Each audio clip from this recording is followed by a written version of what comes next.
In a world where people are losing their minds, who will be the voice of sanity, of logic, of rationale, of morality and truth? This podcast is looking for like-minded people to stand up to the insane and be real. The Recovery Atheist podcast is calling you to step forward and be counted. Welcome to the voice of change. Welcome to the Recovery Atheist podcast. Hey, can you hear me? Yeah. Hello, Eric. How's it going? Awesome. Pretty good. Let me make sure. Yeah. Okay. Just want to make sure it was the right input for the audio, but Not a problem. awesome. Yeah. Good to connect. Yeah, I've been looking forward to this all week, just thinking about what to go over and ask. And yeah, I've been excited about it. So Awesome. how have you been? Pretty good. I haven't traveled like all 2020, which is pretty rare. So I'm usually traveling quite a bit. And then went to Atlanta last week. So that was like my first work trip in like probably 8 or 9 months. Because before that was like March going to Florida. So yeah, so it was kind of cool getting on a plane again, and it was a little bit different, but it was pretty neat. And yeah, just been super busy with the show. Like my calendar for this month is pretty stacked, and there's a lot of really interesting guests coming on. So it's been good. Yeah, this new website with this, what is it, Gustio and whatever. It opens a brand new door. Like I had a friend of mine show it to me, and I was just like, oh, this is something new. And he was like, well, there's a guy on here that you need to check out, and it was you, obviously. Right. So I'm just like, oh, that is right up my alley with what I'm trying to talk about, some of the topics anyway. That's awesome. No, I actually I work with the guy who created Guestio. That's what. Really? Yeah, I've been working with him for about 3 years. So I wasn't sure if you had come onto the platform through his stuff and then had connected, or but yeah, it's pretty cool. No, I'm fresh, brand new to the site. Got a Awesome. couple of more interviews that I'm going to be doing here this next week. But Great. Yeah. I saw the topic matter and the content Right. that was on your podcast. I checked it out over this last week since I had you set up for the interview. Yeah. And lots of similarities with a lot of the stuff that I dealt with growing up as a kid and going through everything that way. So I'll save some of that obviously for the Sure. interview. Right. But yeah, the last episode you did, I'm trying to think, Angie. Yes. Yeah. You had written me about. Yeah.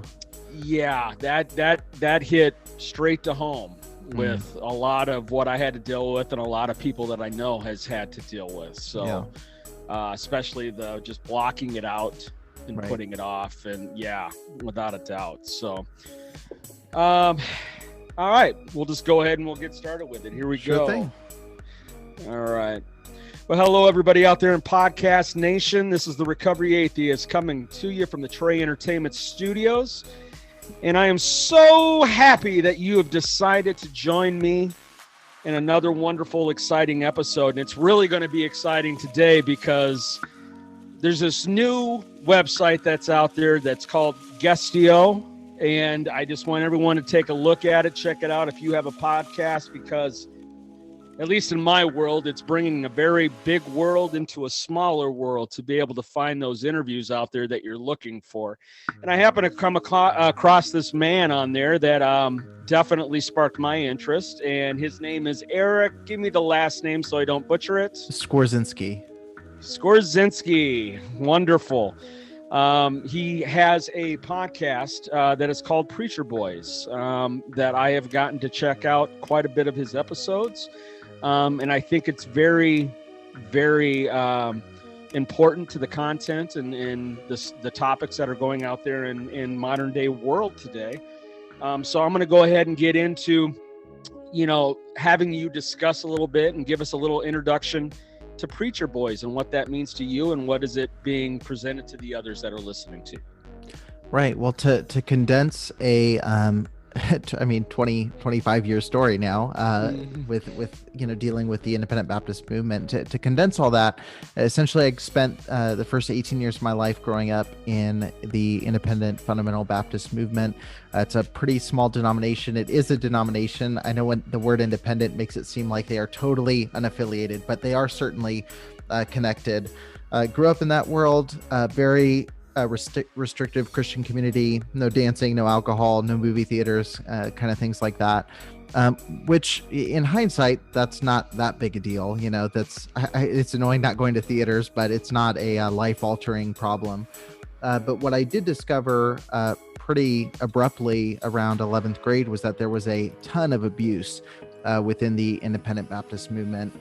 And I kind of got to see that firsthand. We had an abuser that was shifted from one church to our church as part of a cover up of what he had done. And it kind of pushed me to start researching as a 16 or 17-year-old, all of these different cases spanning back to the 70s and 80s. And I had told my wife when I graduated that, somebody needs to do a documentary or something or a movie, and I'll probably do it someday. And I was still saying that when it came to be about 2019. And there was a big case that happened. Pastors were literally fundraising for an abuser in the movement to pay for his legal fees. They were writing articles that were just scathing about the victim.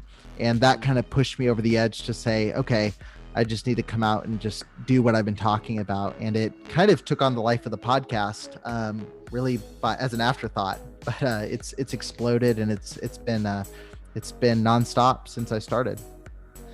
Well, being what you're talking about, I definitely understand that. My dad is a pastor in a Pentecostal church, not Okay. Baptist, but was raised with the no dancing, the no movies, and we went without TV for like 2 years. I remember music, no secular music. I mean, just very rigid, very straight to the point, King James version. So I was raised in a very controlling, very restrictive home of, sheltered. This is the way you're going to see the world as we present it. And don't be looking over here at what's going on in the world over here. And I feel, getting back to the topic of abuse is I feel that happens a lot, kind of like what Angie was talking about in your last episode, which to everyone out there, I suggest you listen to, especially if you deal with any of what we're talking about here today, and how she's talking about her mother and that how it just kind of was like, kind of wasn't really talked about. It was kind of like, do we talk about it? Do we not talk about it? It was kind of hush hush. And that was the way it was for me growing up, is you didn't talk about sex. You didn't talk about that horrible topic of masturbation. You didn't talk about those things and sexuality in general. So the idea of when I was 7 years old, and me personally was molested by a person in the church, it was one of those things where my parents believed, oh, he's not that way anymore, even though there had been things in the past he had done. He's all different now. He's been saved. God has changed him. And they just kind of trusted that. And I, as well as Angie, blocked that out until I was like 14. So there is a huge, whether it be Baptist, Pentecostal, we definitely know about the Catholic Church and what happens with that, and how they unfortunately transfer priests around to different places and parishes to kind of keep it hush hush. But it's a topic that definitely doesn't get talked about that much. And you're very right. It's more prevalent in these churches and in religion in general than what people realize. Yeah, definitely. I think you mentioned the Catholic Church, and that was another piece that really inspired me as well. Was I'm sure you've seen the movie Spotlight. If you haven't, or if you're listening to this, you haven't seen it. I think it's on Netflix still. It's amazing. I watch it pretty often. I would joke with someone that with what I'm doing now, that's like my Avengers, movie. Like I love watching the investigation there. I've read through the book twice, Betrayal. Really, really great. And But them exposing specifically niche down to the Catholic Church was, I think, really powerful. I think it's the reason that they were able to be so effective. And I just want to hit on this because one question that comes up all the time is why focus on the independent fundamental Baptist movement, and why focus specifically on that, pretty small denomination. Abuse is a problem everywhere. It's in public schools. It's, all these different places. And the reality is, I think that just like there's specialists for medical problems, there's specialists for, every kind of business problem. I think there need to be specialists when it comes to abuse, because when you broadly talk about something, you don't see any real change happen. You have to focus in on, and especially if you're someone who was in that denomination, nobody is going to be able to speak to it more effectively than you. And the cultures that create that kind of abusive environment is going to be different depending on what denomination you were in. I'd be lost talking about Catholic abuse. I have no idea how the structure works there. But get me talking about this, I can tell you exactly how it works from top to bottom and really give you a good explanation of why this happens. Well, and that's what's nice about having, programs like we have here with our podcast, is we can find that niche to what we're wanting to use our voice for to try to help. And I understand that completely, that you have such a inside, like, I know what I know about the Baptist church and the little, and obviously your independent Baptist is a little different than just the whole Baptist church. Just from what my dad has said, or, other friends of mine who were.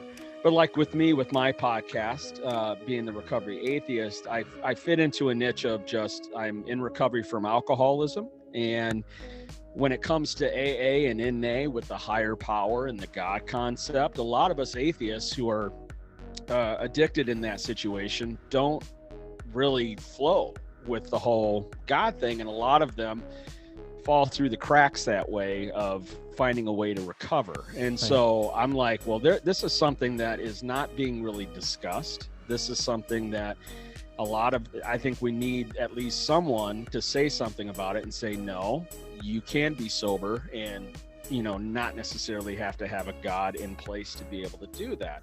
So I see what you're saying. That way is that, being that you're able to narrow it down to what not only do you know what you're talking about, because was who you are and who you were, but two, then that way you can get more of a focus set up on just that issue rather than the broad stream of it. And then, like you said, it just kind of it's missed. It gets missed and over. Blanket statements are so bad for that. Whether it be in society today over Black Lives Matter or, whatever it is, it seems like you use that blanket statement and something's missed. Right. Yeah, there's a phrase that one of my friends I work with often, he always says, which is aim small, miss small. And I think if you aim, specifically for a certain target, if you specifically work toward one effort, it's going to be a lot easier to see any kind of real progress, instead of speaking broadly, which I think is where most people default, is they don't want to get too niche. And I think most people do that just because it's, am I going to get as many listeners? Am I going to get as much of a reach? And, there's that kind of stuff playing into it as well. Well, and it's also with that is if you stay within a small niche, you might piss off some individuals within that niche. Oh, really? And then you've got that whole entire organization or that person or whatever it is coming after you. Rather with a blanket statement, you're kind of touching on all little areas, and it's a little harder to come after you that way. When you stand your ground and stand on whatever, format that you're wanting and whatever topic and belief that you have, it can really stick you out like a sore thumb, like a whacking stick almost. It definitely can. So what is some of the stuff, I didn't get to obviously every one of your episodes, but what are some of the stuff in the future that you're looking at doing? What are you really trying to, what is your end game when you're going through this, and what you would like to achieve when it comes to your podcast?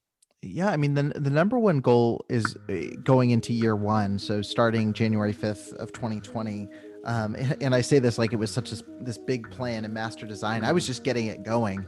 But I think my initial plan was just awareness. This is something that, it's been happening for, at least as far back as the 60s and 70s, but we can trace it back further and safely say there was more of this. But mainly there was one main figure, Jack Hyles, where a lot of this started seeping out to the surface. He was kind of the godfather of this movement as we know it today.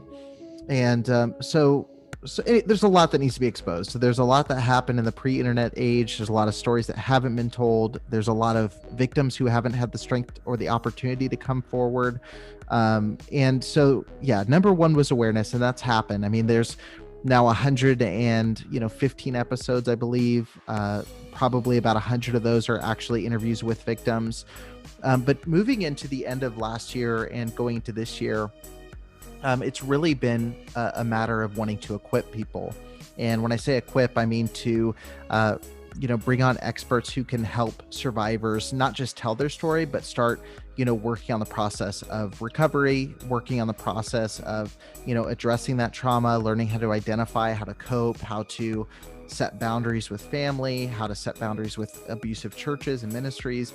And so there's a lot of those conversations happening. And then also, just really equipping those who are the good guys in the church world, ministry worlds, and beyond, to know how to identify, abusive behavior, know how to deal with victims who've been abused, and answer those questions. And so I really pivoted from just bringing on survivors to talk about surviving, and, have also started incorporating I actually just had someone who's an expert in addiction, because that's often a side effect, a ramification of abuse. I've talked to people who are trauma therapists, religious trauma therapists. I had somebody on to talk about, conservative politics and the role that plays in some fundamentalist Christianity, and the way we view women, the way we view race. And so really just now it's just doubling down and letting people know, like, hey, beyond just surviving, if we're going to actually start thriving and start moving on from this and moving past this and making progress, we have to start bringing in experts who know how to handle these situations. So education is huge coming into this year, and my guest lineup for this year is already incredible. Like, there's so many great educators, authors, and experts on the lineup right now. Well, I'm definitely going to look forward to that. But yeah, it's something that, when I look at it, it's something that, like, being an atheist, how do I say this? Being an atheist, I don't have anything against someone who wants to have Christianity, let's say, be their faith of choice in that. Both my mom and dad are both Pentecostal ministers. From my point of view, they are good people, and they truly believe in what they live and how they live and what they represent. So there's definitely, just because I sit here and I say and talk about the different abuses that are out there, doesn't mean there's not good people as well that are involved with that. And so what do you say to the people that are within your within that church, within the Baptist organization, your independent Baptist? What do you say to the ones that are sitting from the outside that see the abuse that's happening? How can they be supportive to these people? Because I'm sure little by little these little events, these incidents are coming up, and I'm sure to them, some of them don't know what to do or how to react or how to deal with it. Obviously having some of the people on your show to help with the counseling part of it is good. Right. But, so, I mean, just to make sure I understand, so you're saying for those who are outside the church as a whole? Well, no, actually within your organization, within right. that church. Yeah. I mean, cause this is like, you're bringing a very touchy subject really to the forefront to everybody. How can they be like supportive of this? Because I'm sure there some in your organization, in your church that would look at it and feel attacked because the abuse is happening. Right. Yeah. I mean, it's so, and just full disclosure, so like I'm no longer a part of the IFB denomination, just for your listeners, and I think some people have a hard time pegging where I'm at because I have a pretty diverse roster of guests, everywhere from Christians, atheists, conservatives, quote unquote liberal and things like that. I'm still an Orthodox Christian. Our last church before COVID was Southern Baptist, and we still live stream Southern Baptist services.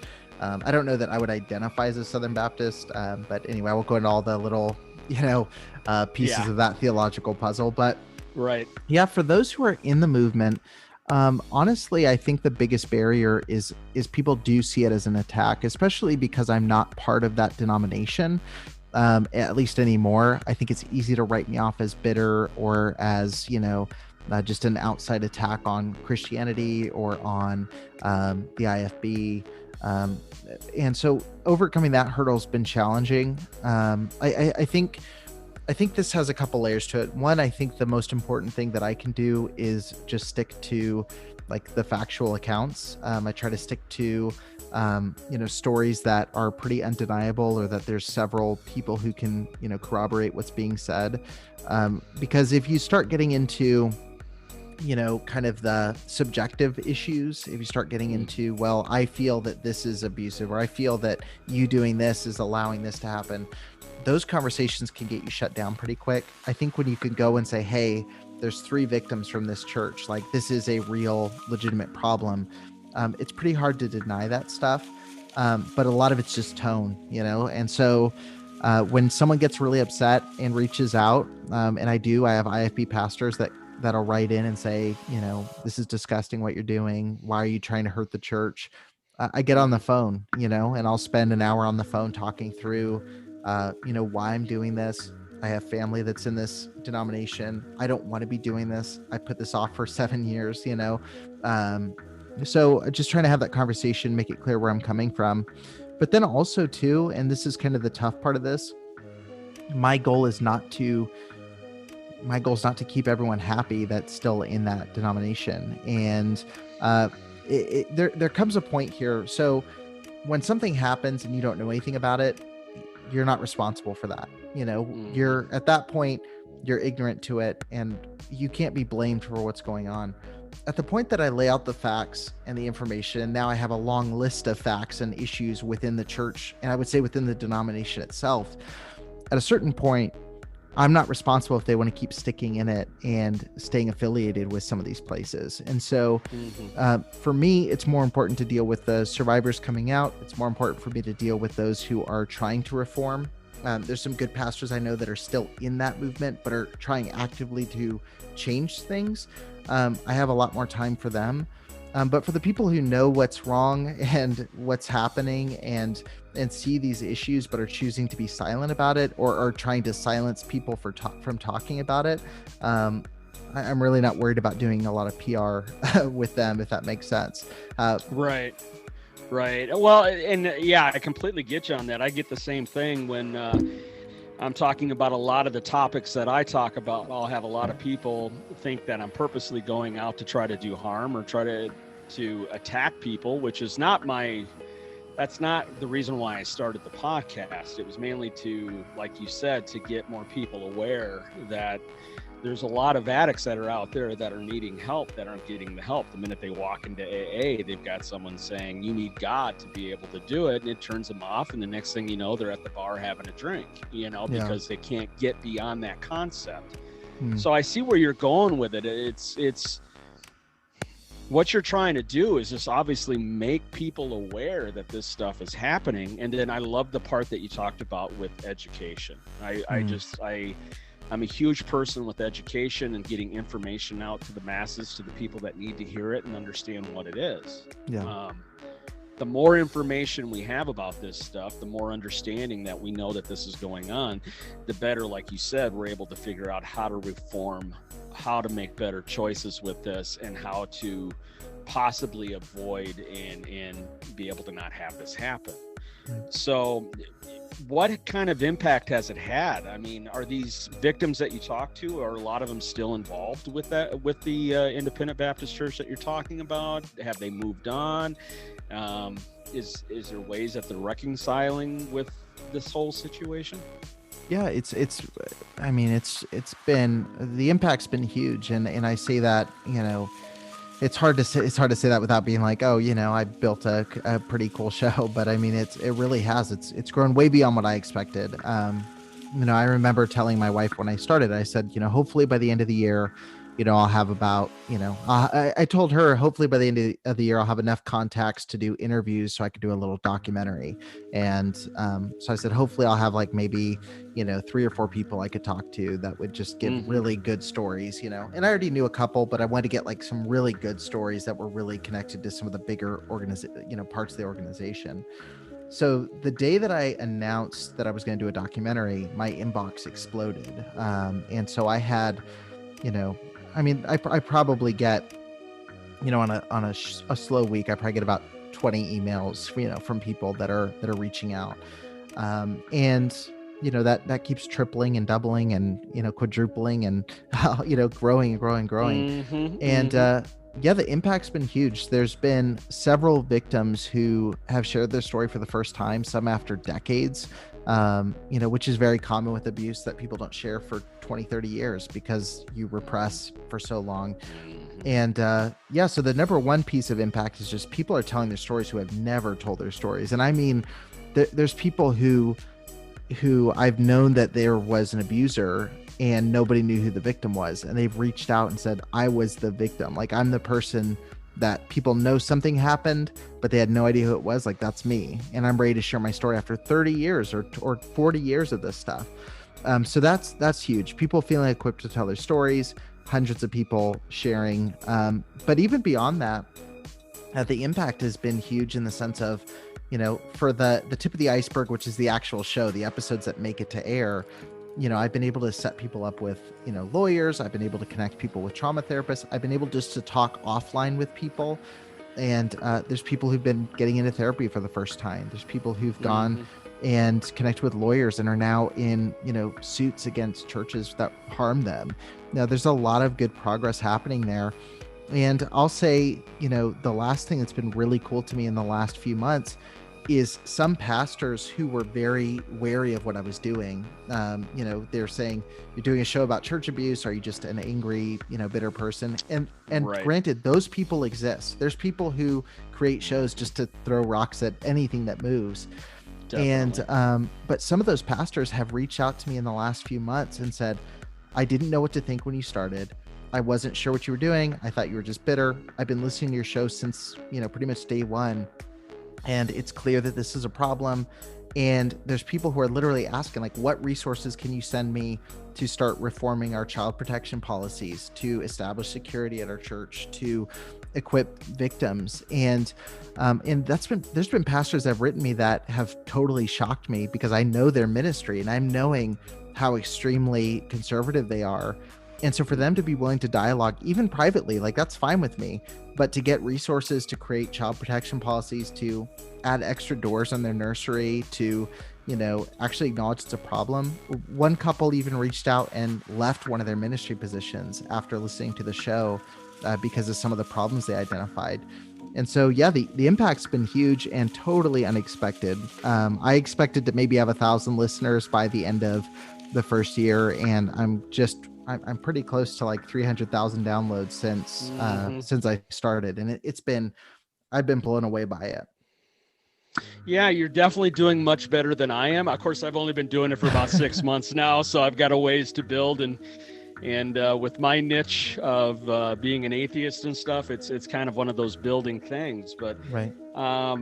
But I just enjoy being able to get information out there, and it sounds like you do too.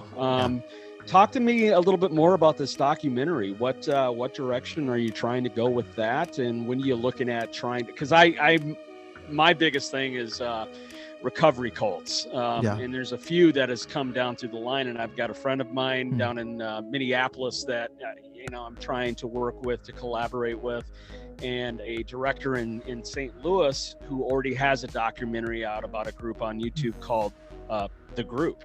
And it's an old term or old school recovery group of all these kids that would get together, and it was just like complete recovery chaos, really. and how the damage it did. And so I would like to do more documentaries, maybe do a documentary on different current recovery cults that are out there. So I think that's a real big format for us to be able to go into, not just with the podcast, but also going into that avenue. So where are you going with your documentary? What are you wanting to do with it? And when are you looking at doing that? Yeah, so the original goal, and just for me, the group, it's the first thing that pops up on YouTube. With Bob, it's about Bob Meehan or Meehan. That's correct. Okay, perfect. That's I'm saving that for later. And actually, just for you as well, I just did an interview because I focus a lot on the troubled teen industry, which is a big part of the IFB movement, and I just did an interview with a girl named Miranda who runs the Troubled podcast, and we talked about a recovery cult as well. Synanon. And so we talked pretty in depth about that.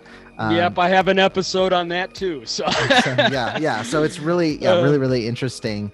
But no, as far as the documentary, my original goal, originally I didn't have a podcast even in the works. Like I was just going to do a documentary. My background's documentary filmmaking. And so I was just going to put together, a couple names, go out and shoot when I could and put together something. COVID hit and messed up my shooting schedule for the beginning of the year. I knew who I wanted to film with. I had it planned out. COVID came in, pretty much ravaged my schedule and took my time in a million different places. Wasn't able to travel to do some of these interviews. So right now it's just been kind of in a holding pattern. My goal is once things start clearing up, I'll be able to go shoot. I think the cool thing is I have a ton of clarity as far as where I want to go with it, what I want to do. I know the names of the people I want to interview. I have it all in my head, and I just need to put it out onto, the actual screen. My goal is to not to go too broad with it. My goal is really to focus on the culture that creates, abusive environments in the IFB. And that's where the name Preacher Boys came from. Preacher Boys is a term of affinity within IFB circles, so kids that are growing up and go to college and they want to be pastors, they get called Preacher Boys. And these Preacher Boys, stay boys. They get up, they're 40 years old, they're still part of this Preacher Boys club, and they really can do anything they want within this denomination and not see any ramifications. And so I want to really interview, there's about 3 or 4 women that specifically I want to interview who have all experienced severe sexual assault within the IFB. And I want to just talk about the experience of being a woman within the Independent Baptist movement and trying to take on a abusive preacher boy in the pulpit. And so I'm going to keep it very, very contained, very, very tight. It's stories from people across the U.S. So I picked one person basically from every segment of the U.S.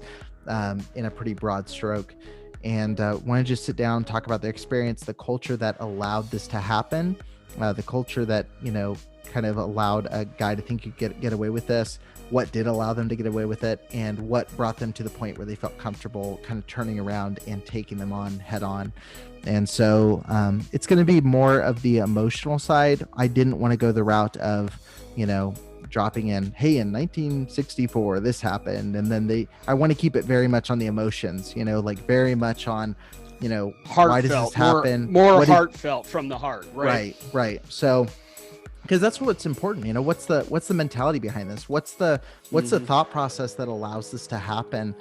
And I think that's kind of the key. The dates and times and all that are great, and I think they're better suited for the long form podcast, covering some of those more in depth. But in the documentary, I really want to just get the victims, sharing exactly what happened, like what allowed this to go on for so long. And so that's kind of the goal. It's not going to be a History Channel documentary. I would say it's going to be more akin to kind of like Leah Remini, the way she approached it, which is, why did you feel like this was okay? What allowed this to happen? Why were the leadership, how did they communicate things? That's kind of more the inspiration behind it. And Spotlight does that as well. The Boston Globe's report, they kind of focused in on that angle as well. Right. Sounds to me like you might have a show to be able to pitch, kind of like the, what is it, Handmaiden Tale or whatever Right. that show is. Showing, you could just call it Preacher Boys and, give kind of a background to it. I'm sure a lot of people would be interested in it. But, Yeah, that's one thing I'm curious about is potentially with the podcast. It's got, like I said, it's got a pretty big following now. And that's another thing too, where like if I could potentially pitch to someone who would be interested in doing it, and I could just help, if there's someone who could do it even better than I could, I'd be more than open to doing that. But originally, it's funny you brought that up. Originally, I started writing. I only wrote the first, couple pages, but originally I had been thinking about writing a book, a novel, or like a screenplay called Preacher Boy, Devil Girl. And I was going to basically do a horror movie set against the backdrop of an independent Baptist church. And it ended up just transforming to Preacher Boys and became this. But all that's on the table. I'm not going to say, no, it's never going to happen. But yeah, it's interesting you brought that up. I was going to go fictional originally. Well, it sounds to me like what it ended up doing was opening up the door for the podcast, which is obviously going to have a bigger impact. Obviously it is. So yeah, I would think that would be something that down the road would be maybe even an option for you, a bigger option just because of the podcast. Right. Yeah. It's a funny thing to think about. It's like originally the podcast was like an afterthought, and now I'm like, okay, how am I going to do a documentary that's going to match the level of what the podcast is doing right now? And, what's going to make it worthwhile? And I think I have that figured out, but it's just funny that it became this kind of big thing out of nowhere. And now it's like, how do I pivot back to what the original plan was? Right. Well, hopefully as 2021 goes by, hopefully, I don't know if we'll ever get normal back the way the world is today. We'll see. Yeah. People storming the Capitol. I was making a joke about it in my podcast episode yesterday that I did about, storming the castle, like Princess Bride. Everyone's storming the castle. But it's just I'm hoping we get some normalcy back to where we do have the ability to be able to do more documentaries, to be able to have more human contact. It just seems like it's been so long since I can remember where we didn't have to have 6 feet of distance. Right. It seems like so long ago. Hopefully this year with the vaccinations and everything like that, we'll be able to open things up again. And I'm really missing a lot of the seminars and stuff like that are out there. Podcasting seminars. There's a lot of the Thinking Atheist, Seth Andrews and Matt Dillahunty, and some of them guys are Aaron Ra, and those guys that would go around doing events, and they've had to cancel them all. And I really miss being able to see that stuff. So hopefully that'll happen. Yeah, it's difficult, and that's something I'd love to see happen is more events where I can kind of talk about what I'm doing, and that's the thing is like there's a million ways to do this. I'm kind of playing the long game, so I'm not rushing. Like the documentary be on hold, I'm just like, well, it's more time for me to work on the podcast, and when I have time to do that, but my mind has a lot of things, kind of on the schedule and things that I want to try to do. But yeah, it's I'm hoping for some normalcy. I'm hoping for an opportunity to, actually get in front of people, and even with some of the interviews, like I'd love to do some of these in person, get to sit down with people and really get to hear their story. And so that's going to be huge. But yeah, the world is pretty crazy right now, and there's a lot happening. So we'll see what happens. But it's important to just.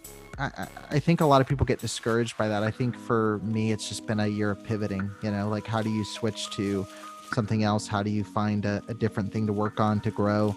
And, when things do go back to normal, hopefully we'll be locked and loaded kind of moving forward.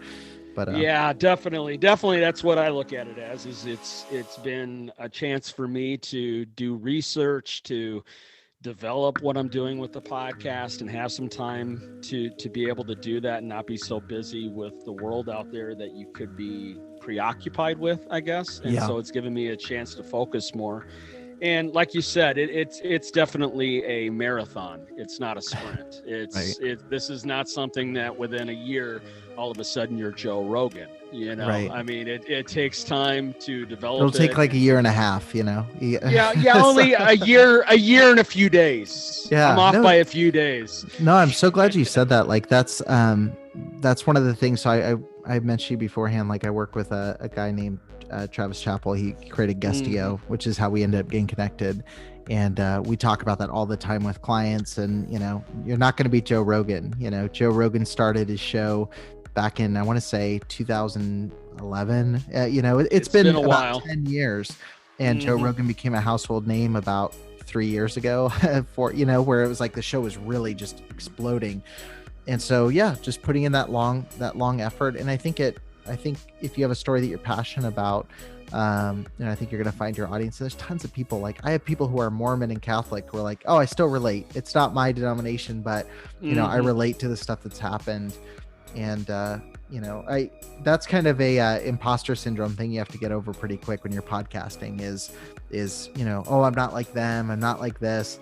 The reality is, like, I mean, you look at Leah Remini with Scientology, that's a very small religion, but you know, she's 3 seasons into an A&E show. She's got a podcast going. Like she's had a huge impact on, you know, former cult members all over the world who aren't even affiliated with Scientology. So yeah, the long game is key for sure. Oh, and it's so intriguing, that show is. Yeah, I watch that show quite a bit, and it is. It's just I did an episode on it as well on Scientology, and when I was studying it and doing the research on it, it was very interesting. Just some of the belief systems and what they do, and how it's almost like mystical. It's like there's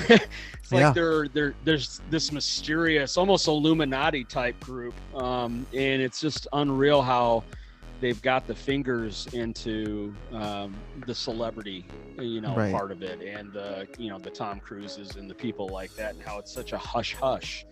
Right. Like, you know, talking about Handmaid's Tale or whatever, the Elizabeth Moss.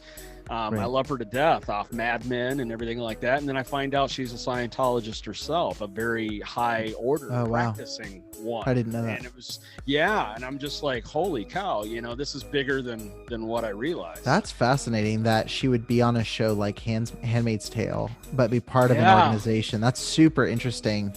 That exactly.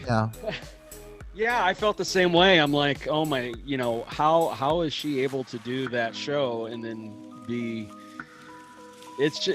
She's an interesting character. Let's just say. But well, I am been very excited to talk with you about all of this and where you're going with your podcast. I think for you, it's onward and upward. I would think, wouldn't it be?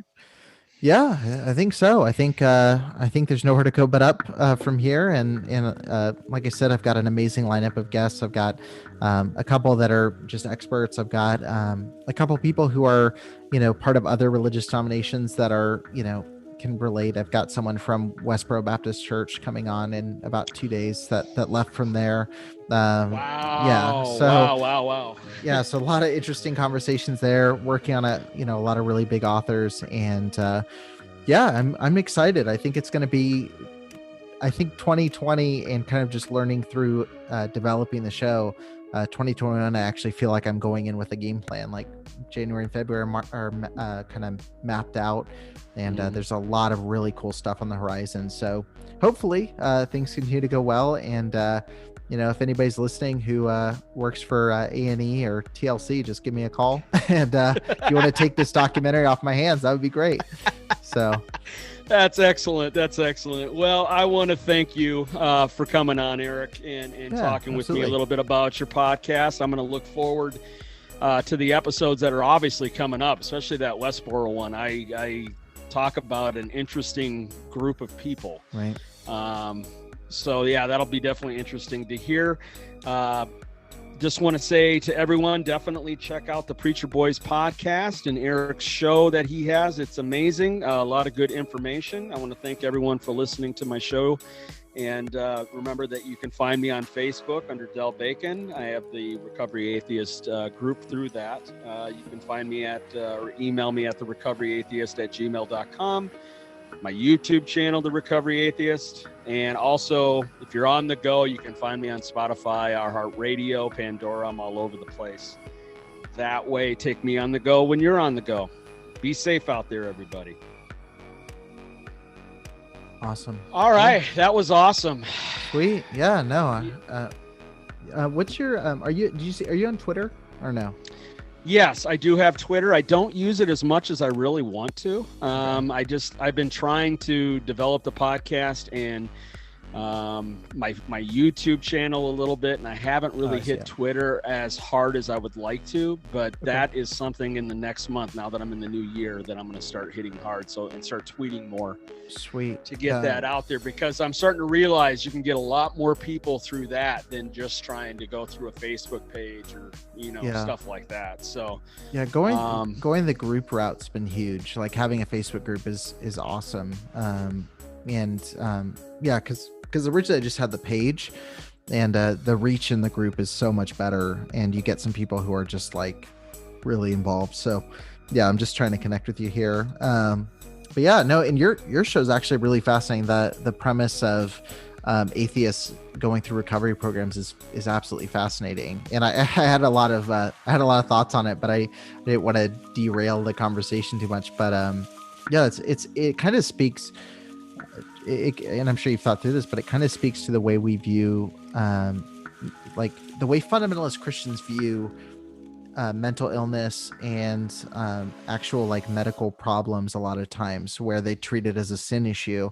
And I had never really thought about the weaknesses of AA before actually a lot of my more recent interviews.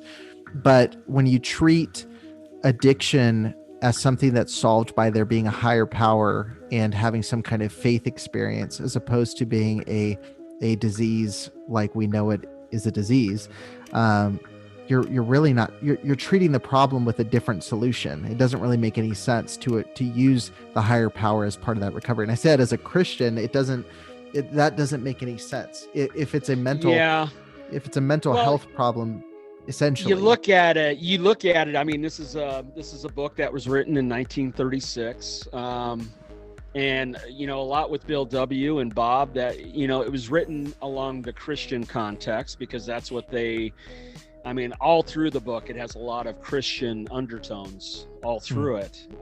And so at that time, that's what they knew and that's what they used. When the first original text came out, everything was God. It wasn't a higher power of your understanding. It was all God, God, God. Yeah, they've changed it recently to be just a higher power. Yeah, right. They realized as the editions came out that it was going to turn off some people out there that obviously had a hard time with saying the word God, and so they had to make it more open. Yeah, which makes doubly no sense, because then you're not adjacent with the original Christian worldview side either. So you're like kind of, when you're doing that, again, you're being so broad that you're not effective for anybody. A Christian is going to go in and be like, why is it just a higher power? It should be God. And then someone else coming in is like, well, I can't be the same higher power as them. And it's a mess. Well, and trust me on that, that's some of the biggest arguments that you'll have, especially between the old timers that are in the AA meetings and then the newcomers that are coming in with a different way of looking at things. Right. But, you look at it like the whole AA concept, when Bill W. put it into place, it wasn't to be anonymous. It was to be a business. He wanted to sell books on it. He wanted to advertise it. He wanted to be a lot like the group that they kind of started off of, the Oxford group. And Bob was like, no, that's not going to work. It needs to stay private. It needs to, otherwise we'll be destroyed like the Oxford group did by getting involved in politics and everything else like that. It destroyed them. But yeah, it's still today, there's a division. Like, I'm part of AA. I have a sponsor. I've worked the steps. But with my AA sponsor, I've had to adjust the way it sounds, the way the writing is when it comes to it, to adjust it to the way I look at it from my perspective. Yeah. So the idea of me saying that there's something that's more powerful than me or a higher power than me is real easy. I can look at science to do that. I can't control or change physics. I can't control or change gravity. I can't control the sun or the weather, or there's lots of things out there that is out of my control. And I think that's the biggest thing with AA is the concept of you're not in control. Get rid of your ego, get outside of yourself and help others, and be humble. And they use the God concept because that's what they knew. But at the way I look at it today is it can easily be described in different ways now. Right. It definitely could be rewritten. You look at the big book, it definitely could, but it's almost like the Bible to people. Yeah. In AA, you don't touch it. Those are the sacred, texts. You don't want to change it. Yeah. How long have you been doing the AA process? Well, I've been in and out of AA for about 18 years. Okay. I just now, over the last 6 years, I've been in and out of treatment, trying to get myself straight from alcohol. I've got 10 months now. I'm house managing of a sober living home now here in Duluth, Minnesota. So things are onwards and upwards. But when it comes to AA, I've been a part of it. I've been where I've led meetings. I've had sponsees under me. I've believed in God at one point and went with it that way. And I always found it didn't work for me when I was trying to do it with God being the concept, because I don't truly believe I ever believed in it. Yeah. Was that something that, was belief in God something that you had growing, because you grew up under religious parents? Did you consider yourself a believer throughout your entire childhood and it wasn't until you were an adult, or was it something where you kind of doubted as a child and it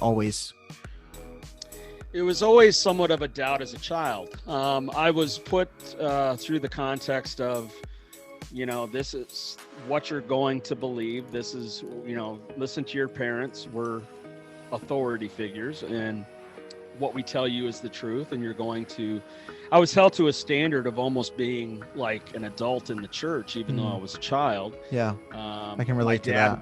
Yeah, my dad wanted me to follow in the business and be a minister. I was a minister for a few years. As a teenager, I've preached at youth conventions and things of that nature, so I know the Bible pretty well. We did some Bible Training Institute it's a college or a training institute through the church that my parents belonged to. But I realized, kind of as you were talking about, like with the preacher boys, that during that whole entire time of me being a preacher, I still was out sinning. I still was out having sex. I still was out drinking and using drugs. I still was out doing things I shouldn't be doing, but yet then getting up in the pulpit and telling people how they should be living. So I just find it that there's a lot of hypocrisy when it comes to people that are in authority in those organizations, organized religion. Yeah. I was curious what I was curious if that played a role in it, but I always like to ask, because I think a lot of people just assume like, oh, you had a bad experience, and that's always the but it's rarely the reason that I get when I ask people. It's usually, oh, it was pretty good. My parents are good people, still good with them. I just never really grasped it. And it's fascinating to me. It's always funny, just like when I'm talking to people and I'm like, oh, I'm a Christian, then I always feel like I have to disclaim, like, look, I'm just asking. I'm just curious where you're at. And like, and it's weird for me because like a lot of people that I know personally have walked away from church after, or walked away from God even more so. I would say I've largely walked away from church, but I've walked away from God after like some, seeing the abuse or seeing the hypocrisy. Like hypocrisy is the number one thing I see a lot of times. It's like, well, they don't even believe it. So like, why do I? And like, for me, it's really, it's just interesting. Like when I left at 18, I never had a moment where I had that, like, do I believe in God? Like I never asked that question. And I know a lot of my friends did. My friends would be like, oh, I don't know. Like, is it real? And like, I've always felt convinced, and I still do. Like I can't sit there in my mind and and I've read God's Not Great by Christopher Hitchens. I've read, Love it. I've read Hawkins, The God Hawkins. Delusion. Yeah, the I've read God Delusion. Yeah, I've read Richard Dawkins. I've listened to their keynotes. I've listened to debates, and for me, it's the same way that it's almost weird. It's like looking at someone else who's doing the exact same thing as you. Is like, no matter what they hear, they can't be convinced of the other side. And then for me, like, I totally have separated from what I grew up in and disagree a lot with like how they break down theological principles. And like, I'm night and day different than a lot of that stuff. But like my fundamental belief in God, even when I was like, I believe in God, but I'm mad at like God and the situation that I was in, I just never had that moment. So it's so interesting to me talking to people who feel like, oh, I was in it, but I was never fully convinced. Because like, I feel like the flip side, and I feel like I became more convinced leaving. It's just interesting how different people handle religious situations, Yeah, with me, it was like I never truly bought into it. I kind of just fell in line with what my parents wanted and just kind of went through the motions. I mean, even my dad, over Christmas, they were up here in Minnesota to visit me from Indiana, that he still pastors a church down by Louisville.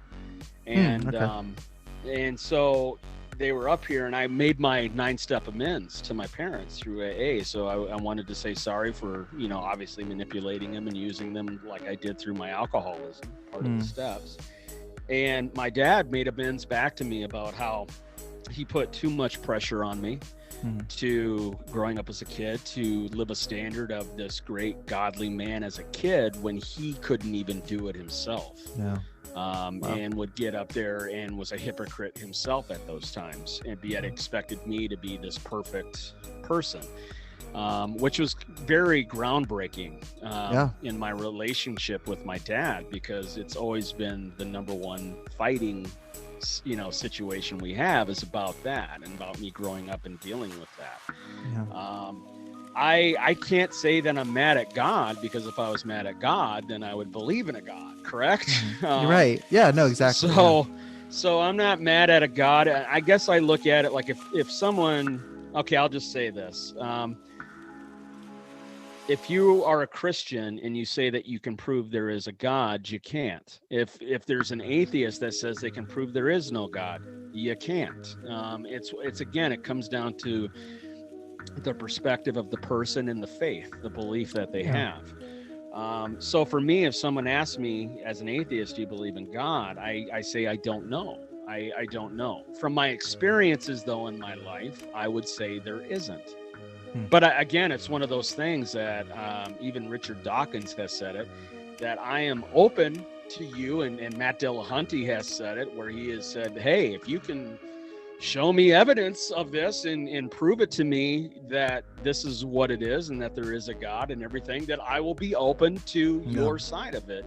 But until somebody shows that to me and I can see it, like I talk to my mom about all the time, I need a Paul experience, just get knocked down on the road to Damascus and become blind from it and hear an angel speaking to me, because from what I've seen so far, I just don't see it. Now, again, I'm not against somebody else who has had a personal experience, and I hear people say that, well, I know there's a God, I've had a personal experience, but the whole thing to that is that's exactly what it is, a personal experience for you. I can't rely on that as evidence to me unless I have one too. Yeah, that's the interesting thing that my wife and I have talked about, because we're in this weird spot with our we're raising a 3-year-old right now, and we're like getting in the conversation, and I've said, like, I want to teach her how to think. Like, I want to teach her, because my belief is truth always rises to the top. So I do believe the Christian worldview is true. I think that it's compelling personally. And I think rather than forcibly making her, align with my beliefs, I think I just need to show her why I feel this is compelling and allow her to make the decision. And I think it doesn't benefit anybody for her to fake that she does, or to go through the motions like I did as a kid. And so it's a very interesting conversation. Like, it's obviously, as a parent, you want to teach your kids what you believe and teach them what's powerful and compelling to you, but you also want to give them the room to authentically believe what they believe. and come to it, logically. And so yeah, it's always interesting, and I've appreciated, like, I've talked to so many people just from a variety of backgrounds, and it's just, I just like hearing how people think. Like I love Christopher Hitchens' book, and I love listening to his debates. Because he's so rational, and he lacks, I think what Dawkins lacks is sometimes I don't think he thinks clearly about religion, because he's repulsed, I think, by religion itself. And I think while Hitchens is equally repulsed by many things about different religions specifically, I think he's much more intellectually honest, I think, was more intellectually honest with his discussions and debates. And so that's where I just find myself at odds a lot of times with Christians, is that, like, when I was reading Hitchens' book, they were like, "What are you doing?" I'm like, well, if it's true, I'm not going to come out of this, with less truth than what you know what I mean? It's just a really interesting way that we view the world, like we can't have these conversations, That's the educational piece of it. I get people all the time that say, "Boy, you sure know that Bible really well. You sure you're not a closet Christian?" Closeted Christian. Yeah. You right. Sure know that. Of course we're going to know, as an atheist, of course we're going to know the Bible really well, because that's what we use as a lot of our subject matter when it comes to certain things that Christians will take and believe in, but then leave certain parts of it out. That, the whole morality thing, I get that question all the time. Where do you get your morals? I look at the book of the Bible, especially in the Old Testament, there's lots of spots where, where's these morals coming from? But no, the idea, like, when you look at Christopher Hitchens, you look at Dawkins, you look at Sam Harris, Dan Dennett. I'm hoping to have Dan Dennett on this summer. He told me that he's been busy with school. I actually email with him about once every couple months. He's been busy with, I would love to have him on the show, one of the Four Horsemen. I reached out to Sam Harris just recently to talk about, because his stuff on abusive religions is great. He's done a lot of good conversations, so I would love to talk to him as well. That's, like I said, it's a marathon. Gradually, as time goes and I grow bigger, I plan on doing that. Aaron Ra has talked with me about doing stuff, so I'm hoping to eventually go through him and get Matt Dillahunty and Seth. Yeah. But the thing is when you look at him, Christopher Hitchens, I mean, I think most atheists will look at him and be like, he was kind of an asshole. He was kind of a prick. He had no problem stirring the pot. Yeah. Like, if he didn't like it, he was very combative. He was conflicted. He had no problem with conflict and saying exactly what it was.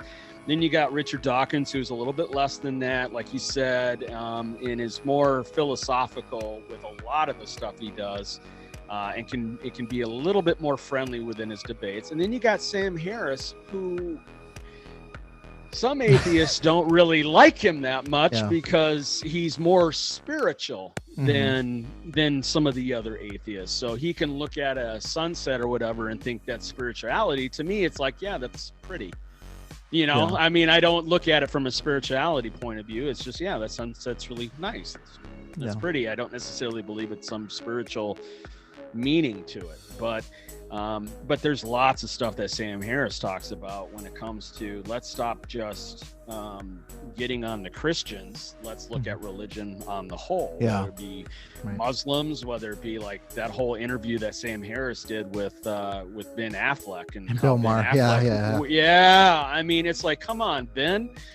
Do you not see what he's trying to say here? He's trying to point out the hypocrisy of all of it, whether it be, each one of these religious ideas and views have flaws. Yeah. And let's stop, acting like it. You got, how many religions and denominations of church out there, each one of them saying that we're the one and we have the right, voice or the right message. And I find it funny that when it comes to the denominations, there's more fighting amongst each other about who is right and who is wrong than actually doing what the Bible says, which is go out and preach the gospel to the world and be able to bring people into Christ. And I don't see that as much. I see a lot of hate talk on Facebook and social media. I see a lot of division between Christians and Catholics and everybody else out there in the world of different Christians' faiths. that when does it finally get to the point of them seeing the bigger picture about what they're trying to present themselves as? Sure. Right. And I just think when it comes to atheists, I think we're finally getting, it hasn't always been this way, but I think we're finally starting to get an idea of we are secular humanists, that we should be looking at trying to find ways to use resources and things to help humans, to help human nature and society with our beliefs, rather than just sitting there and telling Christians being that they're grumpy. wrong. Right. Exactly. Yeah. Because that's always the number one thing. You obviously are just That's what a people grumpy, expect, you know? Yeah. Right. I'm just some grumpy, unhappy, hate my life kind of guy, when the truth is I'm a very loving, caring, I love my life. I love the friends I have. I love what I do. And I just want the same for everybody else. Yeah. Yeah, absolutely. Well, hey, I got an interview I got to jump on right now. Can I do that? Can I grab a quick screenshot so I can drop it on social and just let people know I've got an episode coming up? Or okay, cool. So, you got it, buddy. all right, 3, 2, 1. There you go. Perfect. So all right, bud. Awesome. Good to connect, and I'll chat with you soon. Good to connect you. All right, Alrighty. I'll talk to you later, bro. Bye-bye. Bye. Thank you for listening to the Recovery Atheist podcast. It's now up to you. What will you do with what you've heard? How will you use it? I challenge you not to stay silent. Be heard. Be real. Be different.